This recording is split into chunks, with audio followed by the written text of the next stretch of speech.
Everybody and their dog seems to be calling themselves an empath these days. But what if you're not actually an empath? What if you are a highly sensitive person or HSP?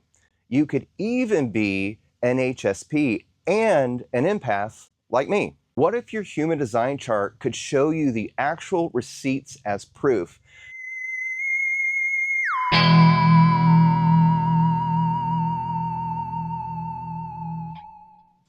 Hello, fellow heart travelers.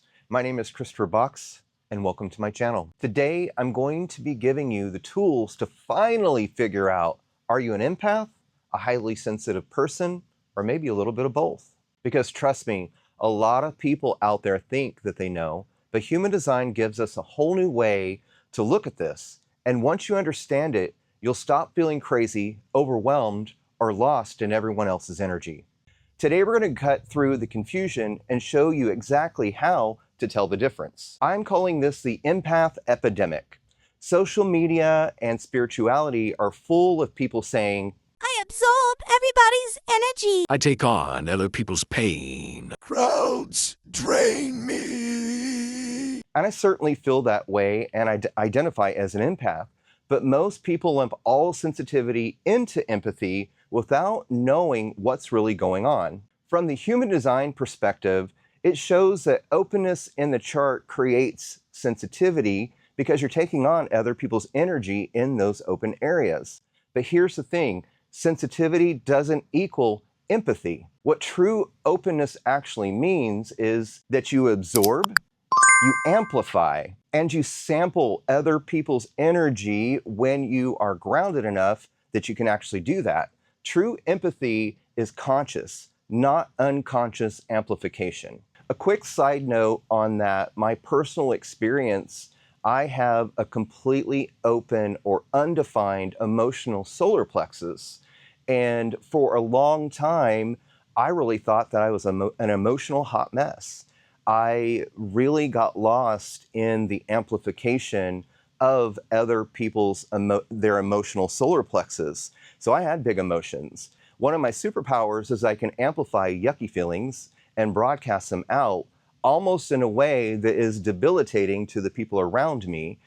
And the other side of it, when I'm using my superpowers for good, I can amplify good emotions around me. I can add to the goodness of a situation. So finding this out was a huge aha moment for me, because in my coaching, I find a lot of people who come to me identify as an empath and are actually not empaths. They're emotionally defined, but a lot of people that I find have an open spleen or an open G center. So it just means, or an open head and Ajna. So it just means that you can be sensitive that sometimes feels like being an empath, but you're doing something a little bit different. And I find that knowledge is power. Confused? Feel like I'm speaking another language? Well, I guess in a way I kind of am. Human design has its own unique vocabulary, but don't worry, you don't have to figure it out all on your own. I got a couple books by Karen Curry Parker that I highly recommend if you want to decode your chart and really understand everything that I'm talking about in this video. The first one is called Understanding Human Design, the New Science of Astrology. Discover who you really are. It's better if you use that voice. And then we've got the Human Design Workbook, which basically has the components of the first one, but it's a bit more interactive. So this one is my new favorite. They're excellent starting points that will walk you through the system step by step, and it'll kind of just give you the basic building blocks on how to understand your chart, and so you can make a bit more sense out of videos that I'm going to be posting that give you a bit more detail on how these things work. You can also look on YouTube. There are a bunch of channels that are dedicated to the basics of human design. The key center for this is the Emotional Solar Plexus, or ESP. The Emotional Solar Plexus is the center for emotion. So if you have it open, this means you're naturally amplifying other people's emotions. You feel what others feel, sometimes even stronger than they do. But if you don't realize it's happening, you identify with it. This is what most people call being an empath. This is the only center directly tied to emotional empathy. Let's talk about some of the other centers and how it actually kind of creates the feeling of being an empath. Many people who think they're empathic are actually highly sensitive people, but their sensitivity comes from other centers. The open spleen is a great place to start. So think of this as the survival empath. This feels like amplifying fear, anxiety, and danger signals. It might look like, I feel everyone's anxiety. So in Open G Center, I call this an identity chameleon. So a person with an Open G Center amplifies identity and amplifies direction and sense of self. So it might feel like I merge with people and I lose myself in relationships. Open head and open Ajna. So this is a mental, highly sensitive person, and this might look like amplifying mental pressure, questions, and opinions. This is like the need to know things right now, all the time, and it might feel like I get overwhelmed by other people's beliefs and opinions. And then we have the open root, and this is kind of like a pressure cooker.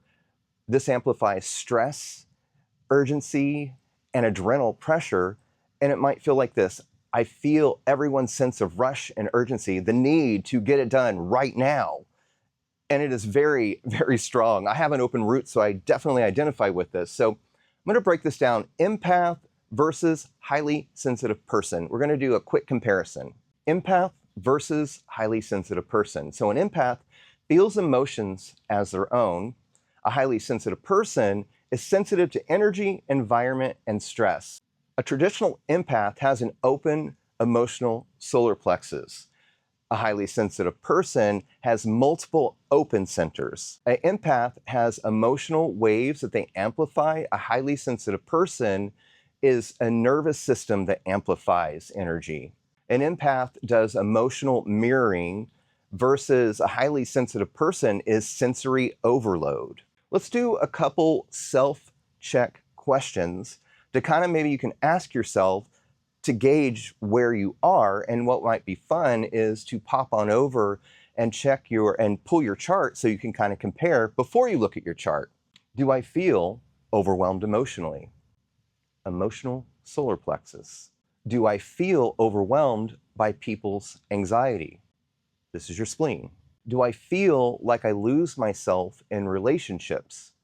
This is your open G center. Do I get mentally overwhelmed by others? This is your head and Ajna. Do I always feel under pressure? This is your root center. The more yes answers, the more sensitivity you have. But that doesn't automatically make you an empath. Let's talk about real empathic potential. The empowered empath is someone who has sensitivity, has awareness, knows what's theirs versus what's being amplified. And this is a big one. Hold space without collapsing into it. And yes, you absolutely can be both an empath and a highly sensitive person. In fact, that's exactly how it shows up for many people, including myself. In my own chart, I only have 3 defined centers and multiple open centers, including my emotional solar plexus, my head and Ajna, my root, and a mostly open G center. That means I don't just feel other people's emotions, I also pick up on their mental pressure, their sense of urgency, their fears, and even their sense of identity.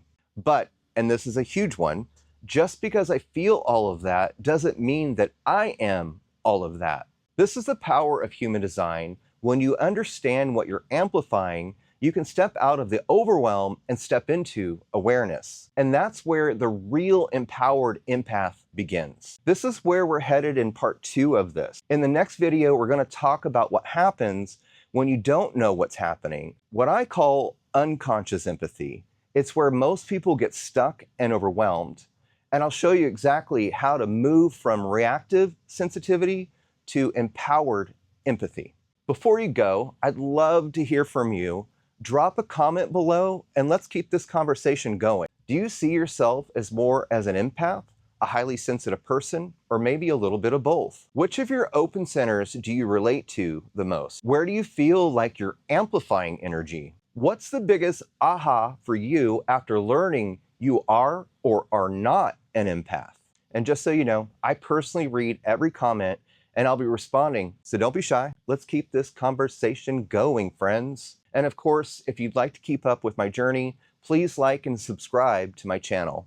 We're just getting started, y'all, and there's a lot more human design goodness coming your way. And remember to always follow your heart. Until next time, my friends.